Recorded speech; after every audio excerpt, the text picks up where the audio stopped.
Good evening, everybody. Good evening. Good evening and welcome to tonight's webinar, Understanding Online Education, Everything Parents Need to Know About Online Schooling. Welcome, I hope you're relaxed, I hope you've got your glass of wine, your cup of coffee, pen and paper. It's great to have you here. My name is Nicky B. I'm a radio producer and presenter for 25 years. And I'm also an educator. I've got more than 30 years of teaching experience, both at schools and online, formally and informally.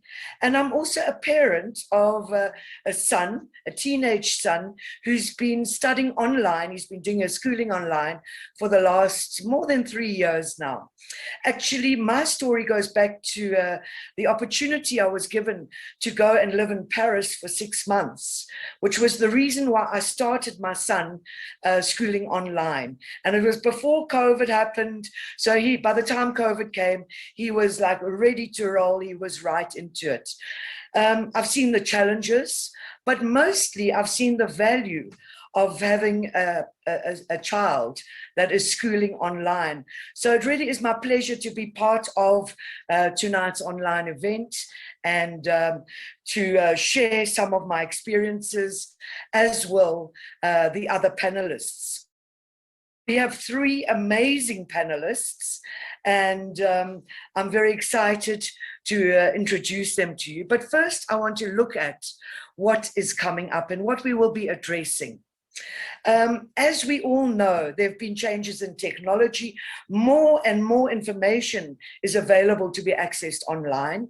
And then, of course, COVID came along and completely affected every child's schooling, whether they were at college, university, grade 1, grade 12, it didn't matter. COVID really affected the way that we look at education. And I think, personally, I definitely think that the future of education is going to be more and more online.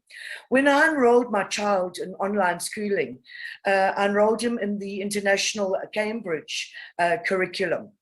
And I found there's quite a lot online with the Cambridge system, as well as with the American GED system.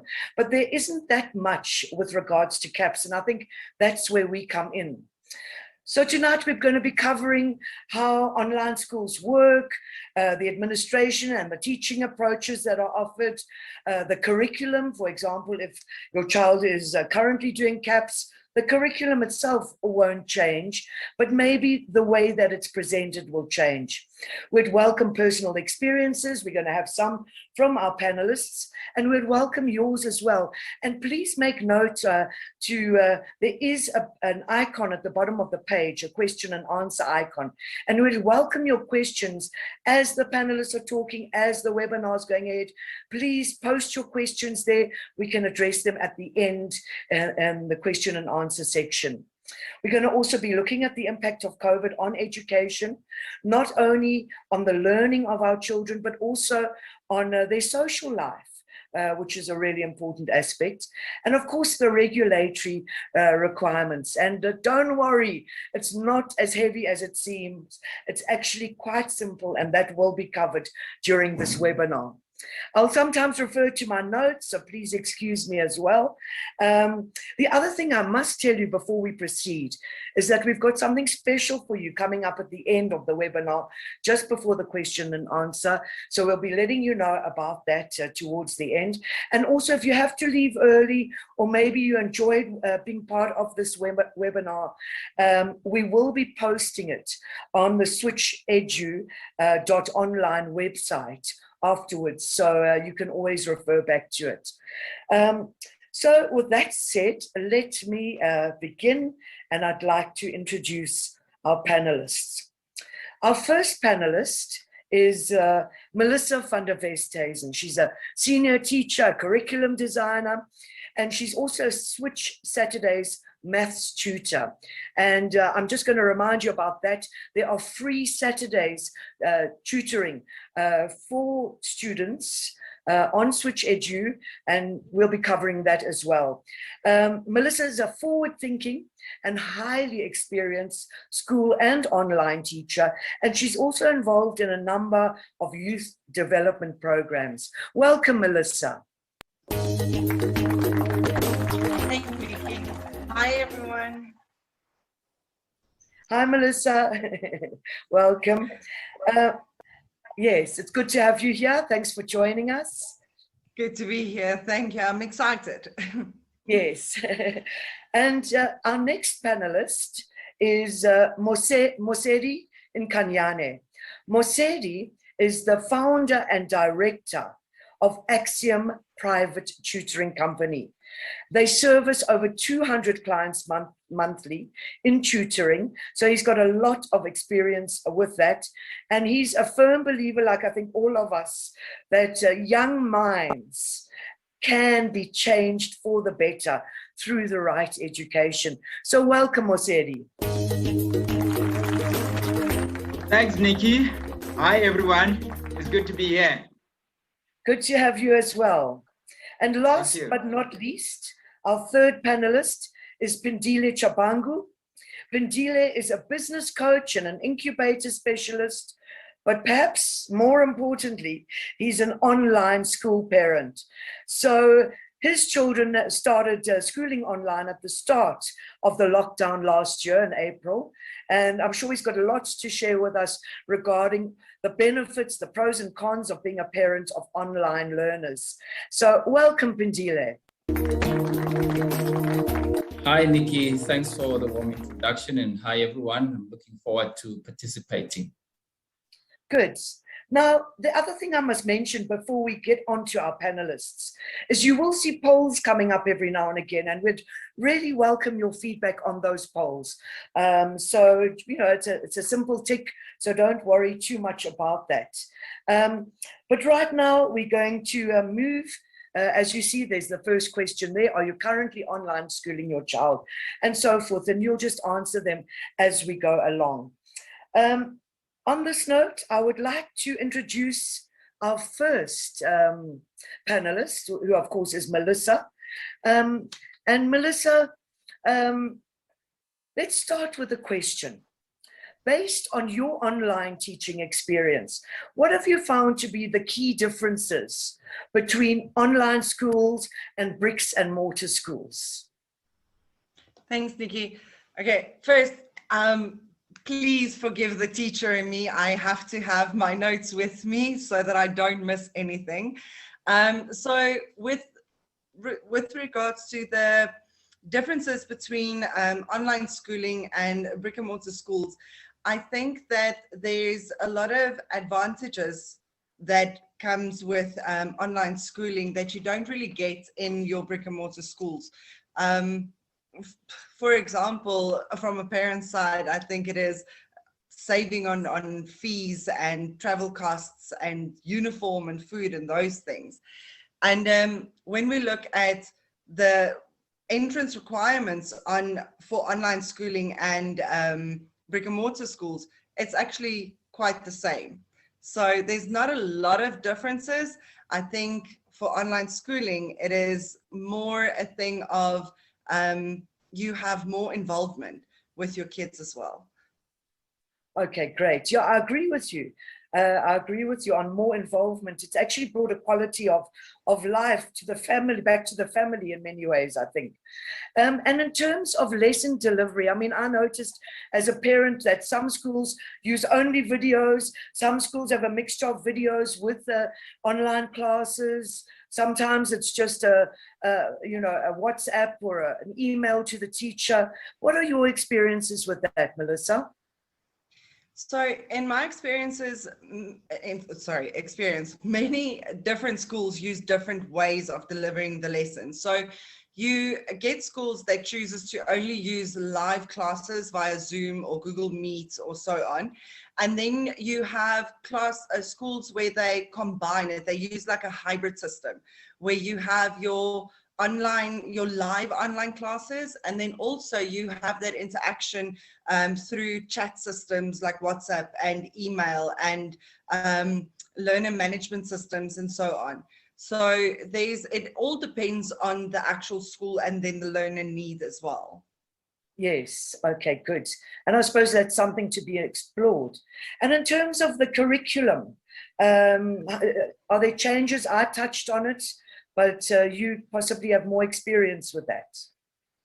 Well, with the whole COVID situation that creeped up on us last year, I think you will find more and more online schools that actually caters for the CAPS curriculum or with the CAPS curriculum. Usually you only found schools that had more your Cambridge and the American curriculum and so on, like you said earlier on. But South Africa, with our CAPS curriculum, we're catching up. So there's a lot more schools that offer the CAPS curriculum. Okay, good. And essentially it's really the same. It's just the mode of learning is slightly different, I suppose. And in terms of scheduling, yes. Sorry, yes. So with scheduling, timetables, those type of things, it basically works the same as your normal brick and mortar schools. You have your lessons in like any school, and those would be scheduled day to day and in certain, how can I say, periods as you had in school. So like Switch, for example, we do a day-to-day scheduling of the lessons, and it is a pre-scheduled weekly timetable for the classes. Yes, and I suppose it's fulfilling those criteria per week or per subject, depending on what level they are at. Yes. Yes, and equipment required? So the equipment for for you to actually participate in online schooling is, it's actually really basic, because you need some sort of a device where you can access the internet. So that would be a laptop, a tablet, those type of devices, and then also a stable and good internet connection. That's basically the only thing that you need. Yes, and on that note, with our load shedding and that, I found it very valuable as a teacher. I bought myself last year a UPS, which basically keeps my my Wi-Fi going, and a power bank for my laptop, so that at least, regardless of what was happening, I could still continue teaching. And I found those actually valuable investments if I considered how much I was spending on data. So that's just something to consider. South African perspective with all our load shedding issues. How much teacher contact do you find when you teach online? Okay, so again, it all depends on the mode of the delivery of the classes. So whether you do the live or the hybrid or so on, but your teacher contact is there during class time. You also have contact electronically through email, through WhatsApp, through your management systems. So the learners have contact with that teacher, I would say, on a more regular basis than you would in a brick and mortar school, because in a brick and mortar school, you'll see your teacher in class and you can talk to them. Nowadays, you might WhatsApp, but it's not that often. Whereas an online school, you will literally have that electronic interaction on a continuous basis. Yes, so it is good as well. And in terms of things like homework, I suppose it works the same. You have to, be accountable. Oh, yes, definitely. Unfortunately for the kids, I don't think they can get away from the homework aspect, because like any other school, you will have to bring that home, for a lack of better words, the lesson that you learned. So you will definitely have your homework, which is done for an online school, for example. It is done on an online basis. So you will have that electronic submission of your homework and checking and so on. Great. Now we spoke about equipment. What about textbooks? Are they additional? How are people working only with online information, or are you finding some systems have to still buy their textbooks? So, excuse me. In my experience, some schools actually choose that they do the whole ebook thing. So you have a learner management system that incorporates the textbooks, and you have to then buy them separately, or if the school chooses, have it as part of a package. So that all depends on the different school that you use.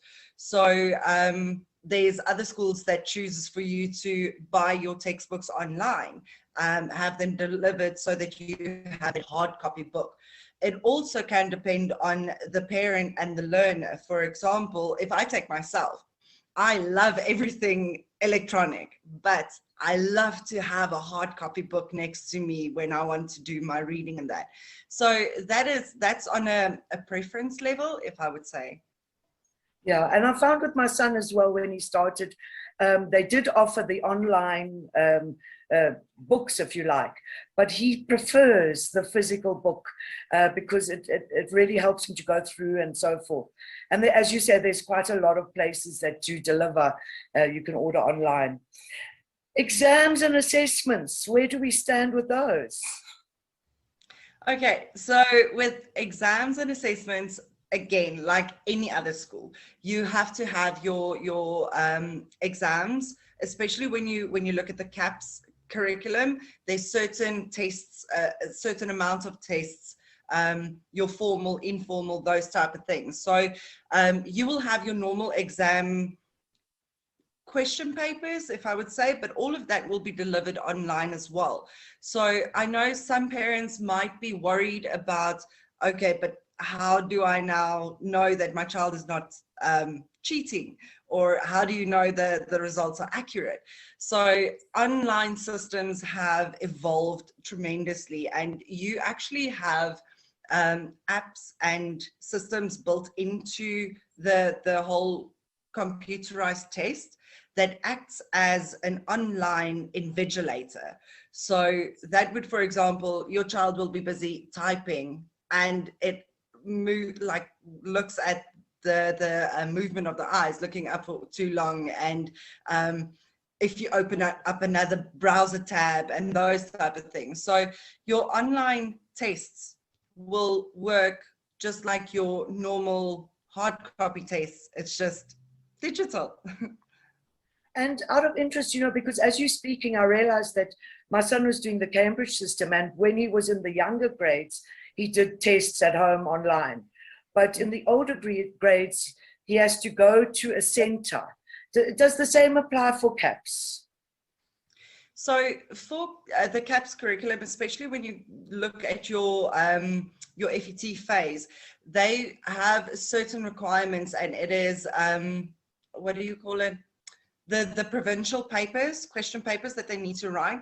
So those, as far as I know, are not available online. So you will then have to go into an exam center and write your test there. Yes, okay, great. We're talking about online schools. Do you know what system they use?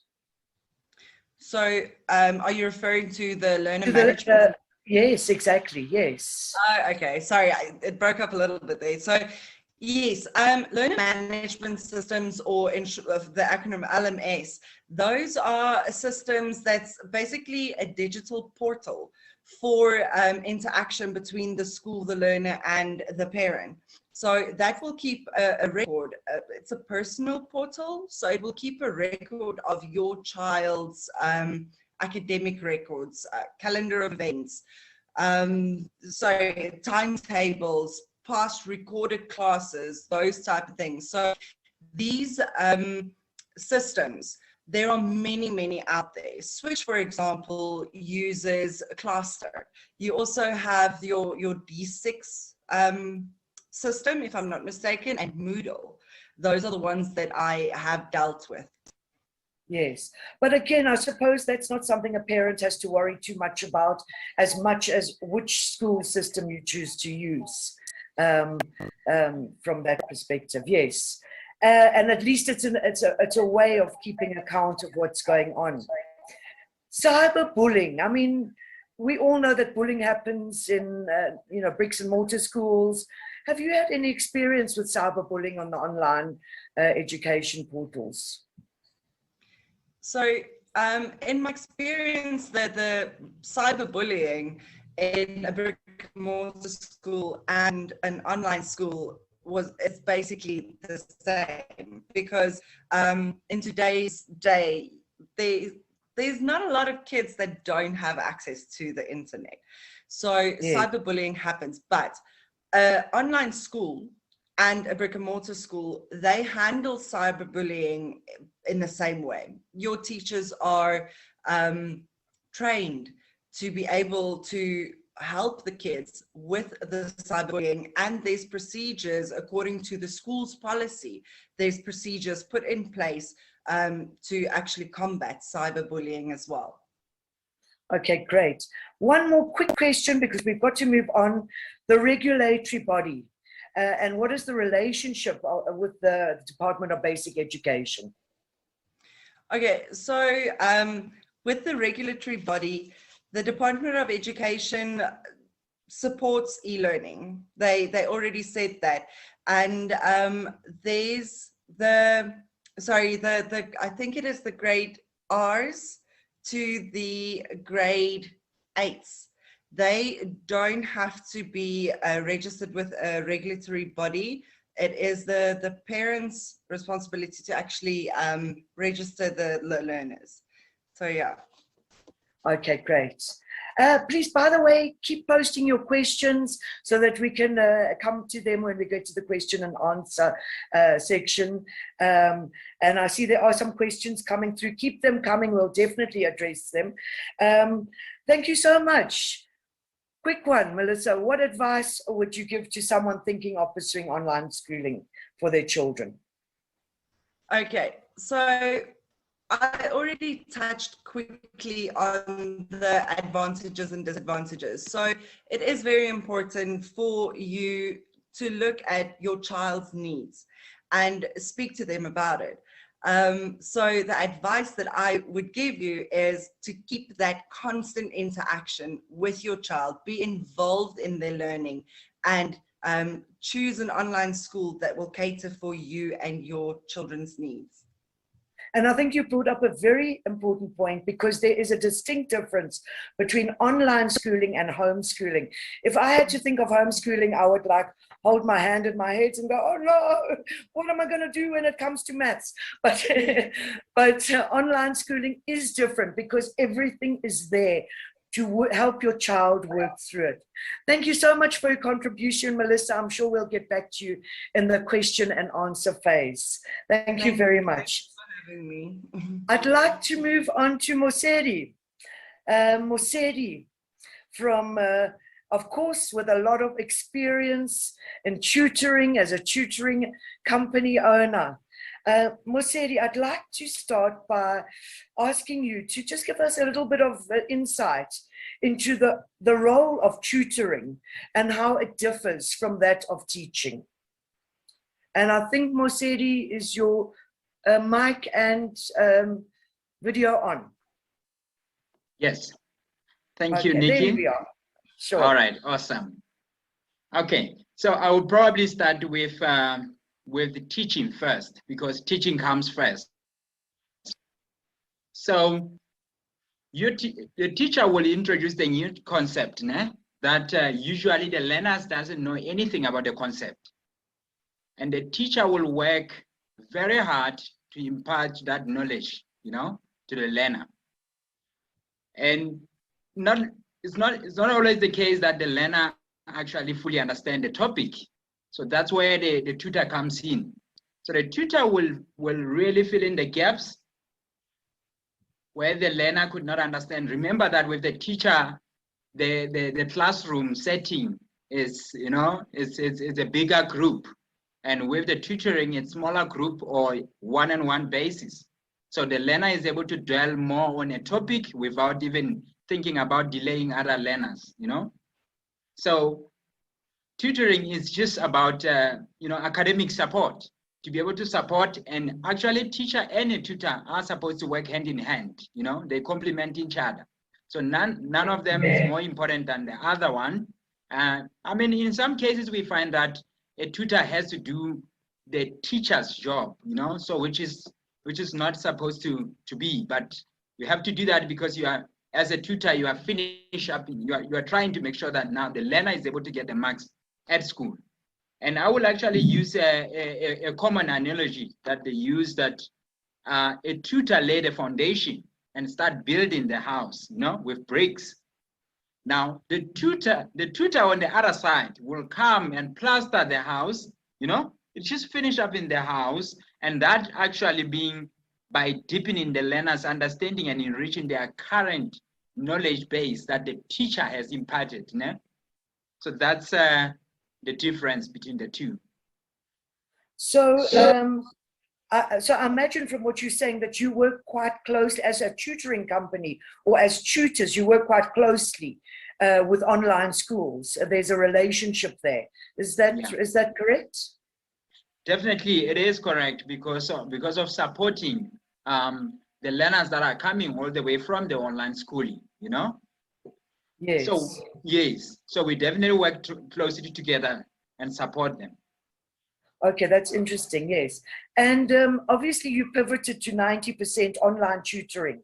What is the efficacy of tutoring online versus face-to-face? Or is there a difference? Look, I'm talking to you face to face. All right. So I nearly made an analogy with maths, but let me not do that. So there's definitely an advantage when it comes to online tutoring as opposed to face-to-face.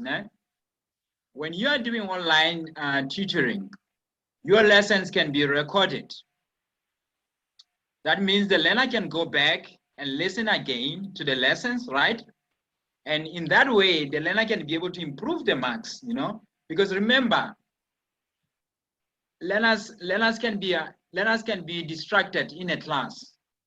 And if this was a face-to-face, which, this we don't have that luxury of recording the lessons. Yes. Now, it means the learner has missed that concept. But now when it comes to online, it means the learner can be distracted. I mean, I'm not promoting that, but that can happen. But also the learner may not be in a good mood, or then something might have happened at home and whatever, whatever the case may be. But because the lessons are recorded, the learner may come back at a later stage and be able to listen to the lessons. Again, the learner may not be ready to actually understand the topic by that time. But at least if they recorded the lessons, when they listen again, they actually be able to understand the topic and be able to actually pass, which is quite important, the test or exam. Yes. So that's the first one. The second one would be less rescheduling. Woo! When it comes to rescheduling, I mean, I believe in consistent. Over 11 years that we have been tutoring, I've realized that the learners that consistently attend lessons 1 hour a week or 2 hours a week consistently do better than learners that will cancel the lessons. They will go on holiday. They are sick every now and then. They've got sports, so they're not going to be able to do the lessons. They don't have transport and so on. So I can see the difference in their performance. But now with online, it means now there's less rescheduling, especially with transport issues. It's quite late, it's raining, and so on and so forth, right? So it means now you can do lesson anytime. All is required is the learner to be available at the right environment. We don't need to have a transport for that learner. We don't need to have petrol to even come to the center or so on. So it means that that improved that consistency. And I've seen it since COVID, that there is now consistency of attending lessons or even locking in time, than, somebody was stuck in traffic and so on and so forth. So that's is disadvantage over the face-to-face, Now, the third one, which is, now Nicky, you're gonna make me give people my top secrets. So the third one is matching the learner and the tutor. Now, we believe in not every tutor is for every student. So we try by all means to make sure that we match a perfect tutor with a perfect student, right? So that we can improve the efficiency. So the student is not bound to stick by the tutor that they cannot connect with, they cannot understand, doesn't speak to them, in the way that they will be able to improve their study skills. So now, when you're doing it online, it gives us more options, because I can match a tutor who is based in Durban with a student who is based in Cape Town. Yes. As long as it's a perfect match. But whereas if now they have to be at the same place, sometimes you have to find somebody who's available, as long as it's a good tutor, you see, because you have less options. So now matching the tutor and the students, perfectly can help to improve the marks, because remember, it's all about finding a perfect, method for the learner that can help them to actually improve their learning skills. Yes. Now that's very valuable. It's a very good point. And just in closing, because I have to move on to our last panelist, what advice would you give someone thinking of pursuing online education for their kids? And have you noticed a change in learner behavior in terms of understanding what's being taught, learner behavior or development? Sure. Awesome. I would definitely say good choice to actually continue considering following the online. But I would say make sure that your child have got the correct technology to support the online learning, because that's quite important. That would include your reliable internet connection, laptop. It will be internet connection, laptop, ensuring that the learner is as effective, and we have the environment as well is conducive for studying, Yes. And this needs to be monitored by the parent to just every now and then to make sure that the environment is conducive for studying, because you don't want learners to be studying and the TV is on and so forth. Now, I would definitely say, looking at what is actually happening now, seeing that companies are moving to actually do everything online, I would say to the parent that that's a good choice. Please pursue it, because it's going to prepare your child for a future workspace. Yes. And your last part was what development? What's yes. Have you seen a change? Have you seen a change? Definitely, I've seen it. Yes, definitely, I've seen the change, because at the beginning, you are online. The learners thought that the online is just sending questions over WhatsApp and watching videos, and that's all, right? And that's why parents had negative when it comes to tutoring, and hence we had to give them free demos and see that just to show them how can we use the online teaching in a proper way, right? So now, after they have interacted with us, we have seen a huge change in terms of their marks increasing, them leaning towards even wanting to do just online. Some of my students, they came to online not doubting online, and after that they refused to do face-to-face. Yes. Thank you so much. And I think also it comes back to the fact that we're actually teaching our children an element of self-discipline and self-motivation, which can really serve them in future. Thank you so much for that, Mosedi. I must move on to Pendila. We probably are running a little bit over time, but you guys are giving us such valuable information that I find it important. Now, Pendila, my fellow parents of online education, thank you for joining us. Yes. what motivated you to choose this option as a parent? And how did the shift from bricks and mortar to online, how was it for you? And I think what's also relevant in that is like, how old are your children? My son was already a teenager when he started online. Yeah, hi. Thanks for the questions, Nikki, and hi again to everyone. I've been enriched already by listening to the other panelists. The motivation, I think you've touched on it. You spoke about COVID came along. And from our perspective, when COVID happened, you know, shift happened.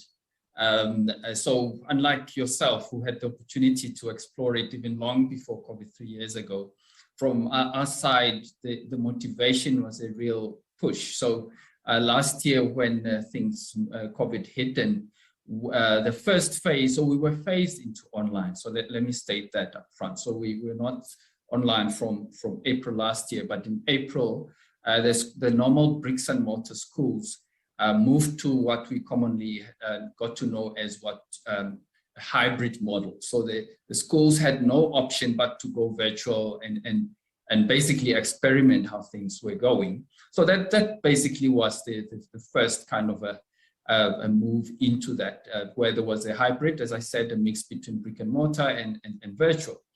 Then earlier this year, then we had to relocate to another city, and you know, basically just before mid-year, and now all of a sudden, you know, if you do that during the course of the year, you have to find new schools, etc., and that can be a daunting task, as we see in the media from time to time.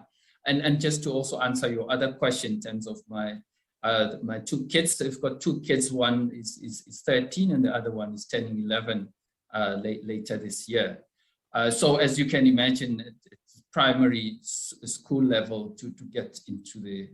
I think it provides better context in terms of, you know, looking at how then we moved on to online, the online option. So you know, moving from a hybrid environment where now that was a good introduction to some kind of a virtual learning onto full online to where they are now. So that was sort of the motivation to say, look, they already had some virtual experience. So now they, instead of, you know, 40, 50%, let them move full on. So in brief, we did not choose the option chose us.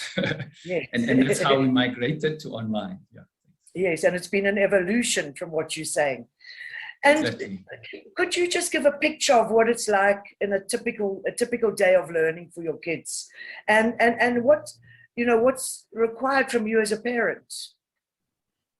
So all right, so then I think Melissa kind of touched quite a bit on that in terms of, you know, a yes. typical day looks like. So I think it's very much provided a good framework, because that's probably part of that anxiety I can imagine from looking at all the parents that are online today. That is it like a normal school, whatever normal school is to you, but it is a very much a normal school plan, and also that there's something that came up. I can't remember whether it was Melissa who touched on it or it was Museri, but this whole notion of, is online schooling equivalent to homeschooling? Because that's probably where some of the anxiety comes from.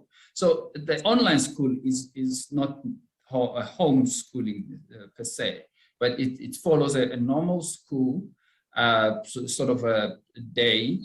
You still have to keep them out of bed early enough so that they do the normal runs and so on. And then they got into a normal sort of a schooling days. Then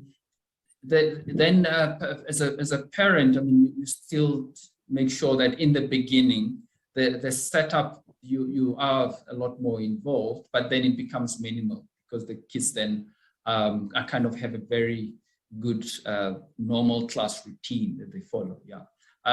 Was there another rejoinder question to that, I think? Yes, and how much involvement as a parent are you, you know, I'm sure most parents think, like when I think of homeschooling, it's like, I can't, it would take too much of my time. Yes. Yes, no, absolutely. So as I said then earlier, it is not sort of a homeschooling. So you do set them up, and then they are all away or on it. And the plans, I think something that came out in your earlier questions. So from what I've seen personally is that because this is different from the bricks and mortar, there is the advantage that the online school goes an extra mile to ensure that as a parent you have a plan up front. So my wife and I are able to have a clear sense of what are the kids going to be sort of involved in for the term, for the month, and for the so for the term, the month, and also week to week. That is important to note, because it's separate from our experience. It's very different from the bricks and mortar, because personally I found that in the bricks and mortar you don't have quite a good feel of where exactly are your kids, whereas in the online school environment you are a lot more empowered to work with your kids. When I come back from work, from office, I can keep my tabs a lot closer than a brick and mortar would. Yeah, absolutely, to monitor them. And of course, the one big question that I think always comes up, and that we've been affected, all of us have been affected through COVID, which is the social aspects. Did you find it tricky in the beginning? Have you found a way of resolving it? Yeah, I think the last part of your comments, finding a way to resolve it, I think that's probably the trickiest by far. If you find the silver bullet, please do let us know. But seriously, the pandemic has disrupted our every aspect of our social lives, right? So in this case, it's not just even homeschooling, online schooling. So the pandemic came, and every aspect of our social life was disrupted. We are limited to socializing, even as parents, as you would know. So the online schooling system, what is there to support is the social clubs, the various social clubs that are there, from the chess clubs and esports and etc. So that allows to that initial interactions with other kids on that. However, what I would say to parents is you need then to start maximizing, what we've seen is to maximize the other social interactions. The kids already have some of the social, they are able to interact with other, social contacts, their cousins, their relatives, and so on. So that at this stage becomes a lot more beneficial. And what we also saw beneficial is that there are sort of a specialist sporting kind of clubs that are there that you should investigate as a parent. So for example, in Cape Town, they have Sporting Chance, which has ongoing sporting codes that you as a parent can consider and send your kids there. So you then, unlike in a normal brick and mortar, where you are spoiled for knowing that there's these 2 or 3 sporting codes, you've got to now pivot into really looking out and ensuring that your child is not left behind in that aspect. Yeah. That's great. We're going to have to move on and have our question and answer session. But just touching on some of the pros, I mean, for me, one of the biggest pros was not driving in the traffic to school and back every single day. Have you found any other pros to online schooling? Yes, I think, I mean, that's spot on. So yes, you're right. So the home run, every parent on here would, the school runs, etc. So that completely is out of the window, right? And the lunch boxes, etc.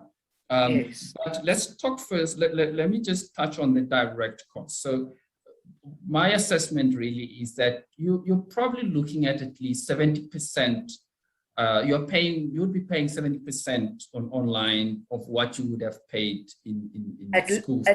At the most 70% in my experience. At the most 70%, yes. Yes. I think 70% is sort of the touch point, right? So that's the first thing. I think from a cost point of view, I think that is a benefit. And then secondly, you spoke about stationery earlier, etc. You still need to invest, or you spoke about textbooks specifically. You still need to do some kind of investment in stationery. However, it's a different cost, because I don't know about some of the parents. At the beginning of the year, you buy 100% of the stationery. Halfway through the year, you then having to top up 50% again. Whereas with this, they're at home. Whatever is lost, they have to find at home. So you don't have that kind of loss. And then lastly, is the uniform issue. We've seen over the past few years, the uniform cost debate, etc. That is a direct benefit. Sometimes they just need to put their slippers on and go to school because school is just around the corner. So there's overall direct cost benefit, but like you said, the school run, etc., that is also a huge benefit. Yeah. And just to wrap up on that, I found that the more and more of children that are doing online schooling are coming together. They might be schooling at different online centers, but they come together in the afternoons to socialize. So there's almost a return to the community and those within your community, if you like, which I think is also quite a nice evolution. We're going to have to move on to questions and answers, and I see that there's some amazing questions, and I'd really like all three panelists to please come in where you see fit. I might direct some of the questions to you, but now I had promised that we are going to offer you something very, very special. If you are interested in online education for your child, we are offering, and are you interested in joining through applying through switchedu.online, then Switch Edu is offering you a 30% discount on the first term of 2022, as long as you apply for this by the end of October 2021. You will get your 30% off the first term fees. Just go to the website switchedu.online and remember the promo code being webinar 2021. If you forget all of this, it will be on the Switched Edu online, and we hope that you do join and you get your 30% off the first term fees. That'll be amazing.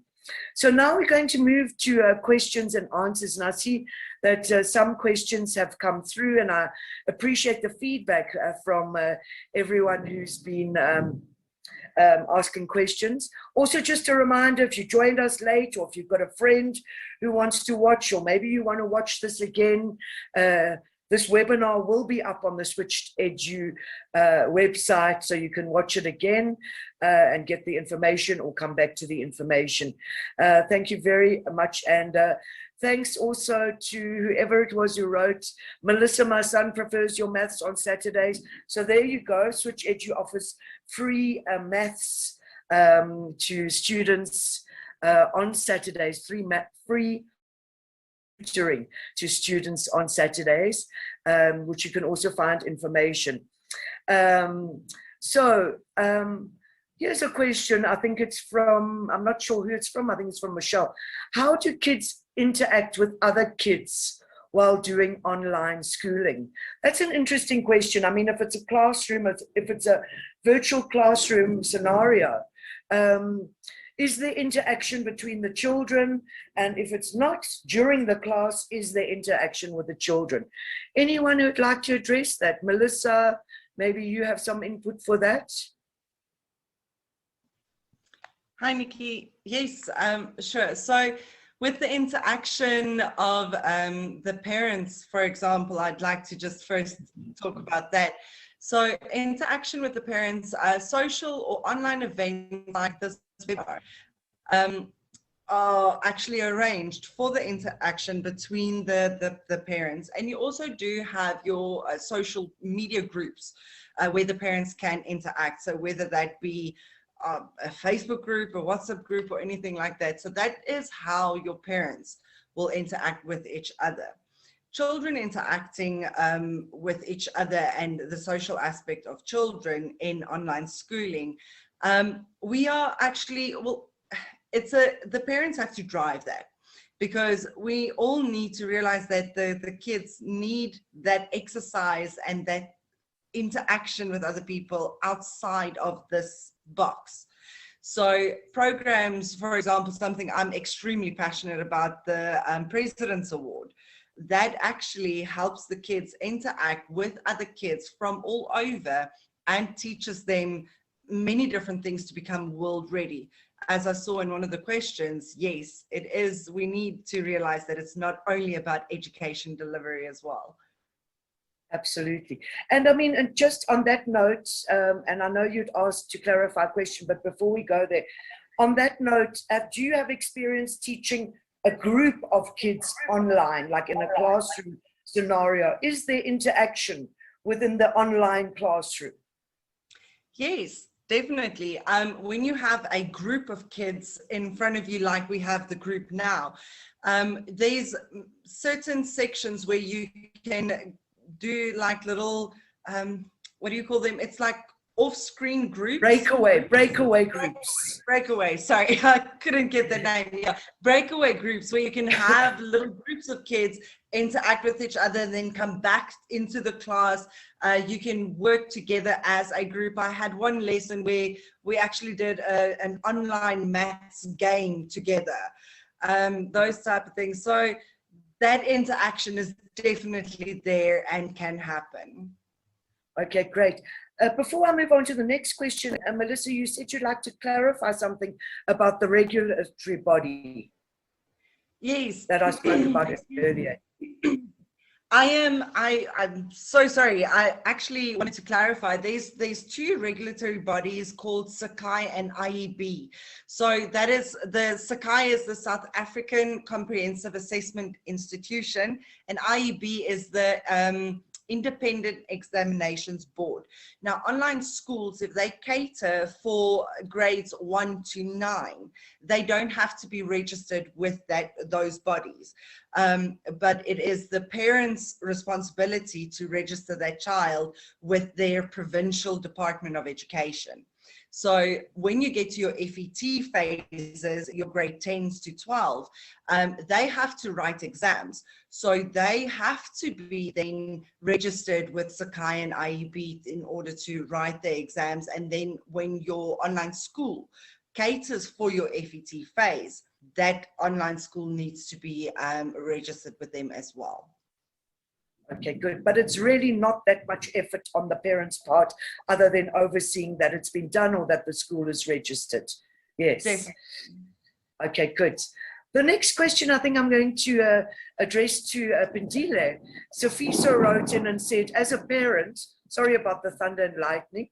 Sofisa said, as a parent, are there any concerns that you've witnessed with your children that you may be concerned or would like to keep an ongoing eye on? Maybe you can answer that, Pindile. Yeah, so thanks for the question. So I was actually about to type up an answer, so it's good you put me on the spot. I think the biggest concern is the amount of screen time. I think with online schooling, there's kids then become really excessively in terms of on the screen, not just for school, etc. So there needs to be that balance where as a child, in terms of keeping their eye, especially in the younger ages. So as parents, you individually, you need to, depending on your situation, you need to ensure that you put the necessary checks and balances in place, that it's not all online, because then it almost pivots to the other extreme. So that's sort of the one thing that sort of that stands out readily. But otherwise, the other concerns is the is not in concerns about the children, but in terms of also the type of investments that you need to put the relevant infrastructure in place for your children to be able to be supported. Yeah. Yes, absolutely. And I think it really depends how we treat it as parents. I think when I was teaching at the Waldorf School, and there's this principle that it's a three-way thing. It's about the student at the top and the teacher and the parent, or the school and the parents at the same time. And all three must be working together. And I think it's not about just saying, here's the course, go and do it. This actually allows us to be closer to our children, which absolutely. I think I mentioned that point briefly earlier, and it's a good point that you're raising. I feel that with a bricks and mortar, that triangle that you're speaking about on the parental side, it's very it's kind of minimal. But with online schooling, I found that you really move towards a lot more parental involvement in your child's schooling than we previously experienced. Yeah. Great. And the next question, Michelle says, can my son stay in school while doing online schooling?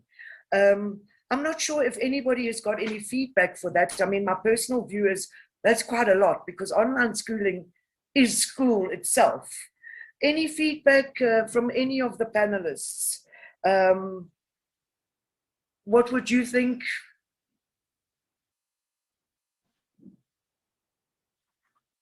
Yes, Melissa. Hi. Okay, I can just give my opinion on that. What I have seen last year during, I was teaching at a brick and mortar school, and they decided to go in-class teaching as well as online teaching. And it was a lot for the kids. Like, they got really tired because they get double lessons, double homework, those type of things. So yes, they can, but I personally don't think it's good to have your child in a full online school and a full brick and mortar school, because then you're basically doing a double schooling. I also find that in terms of hours, probably what would have taken 6 hours a day takes 3.5 to 4 hours a day at home. But it's a much more intensive way of studying. So when they're at school, it's mixed in with going outside to socialize and 20 people in the classroom. So it is, in a sense, more diluted, which kind of justifies the longer day. Whereas online schooling for me is much more of a kind of a streamlined way. And it might be a bit much. I hope that answers your question, Michelle, but maybe try it out and see how it goes. And then I see that Chidzani's written a few questions. Thanks, Chidzani. Says, great webinar. My questions are, how does online make up for people and social skills that children acquire from a physical platform? I hope we've covered some of those. How do parents network with other parents as provided by a physical platform? I think that was touched on a little bit earlier by Melissa and to an extent Spindile. And saying my question, it's not all about providing education to children. And I agree with you. Or can I alter that a bit and say education is not just about academics? I think our education is also about play, and it's also about interaction, and it's also about experiences that are not just academic. And just to move on, Chidzani says, my questions are also based on the fact that school is the closest environment to the workplace environment compared to other social settings for children. Any feedback on that from any one of you? I don't know what, Mosedi, maybe you've got an opinion on that? I think just briefly from my side, I think the comment that school is the closest resemblance to work environment. My simple answer is that the world of work has changed, and has changed forever. So what we've seen before and what we're seeing now, I think it was one of the panelists earlier who did say that an online environment actually does mimic what the world, the world of work. I think that's, by my experience at least, that's more an accurate reflection. because there's a lot more that the kids are learning in terms of how the world currently works that equips them for the world that we're going into. If it was 5 years ago, then I would agree with what has been raised. But because of the environment that we've been in and where the world is going, I think I would rather be more inclined to say online schooling is a better equiper for the future going forward. Yeah. And I agree with you in that it's really taught my son self-discipline. It's really strengthened his ability to discipline, to schedule, and to do research and those kind of things. So it's been valuable. A couple of questions. I know we're running late, and I'm just going to remind you once again to the Saturdays free math on Switch Edu Online. And also, I think what I'm going to say relates to a question about being late. Rapu said, should I opt for online schooling in 2022? Am I too late to embark on this process? Not at all. And for you, Rapu, Switch Edu Online, if you choose to go with this school, are offering 30% off first term fees for next year. So the first term of 2022. And the special offer that Switch Edu is doing, this 30% off, just remember the promo code webinar 2021. Go to the website, put it in. You can do it anytime until the end of October 2021 to register your child for next year's online schooling. So you're definitely not too late. And I think that's another benefit of online schooling. Often we find we might move places, or we might be unhappy at the school we are. And this online education allows us literally to register anytime and to allow our students to start studying or slip into the system online. Rapu also said, I have 4 kids and 2 are in primary, grade 1 and 4. As a business person, would you recommend online schooling? Would I need to relook at my schedule so that I'm able to monitor them? Any feedback? Again, Mosedi, you might have something to add to that, or Pindile.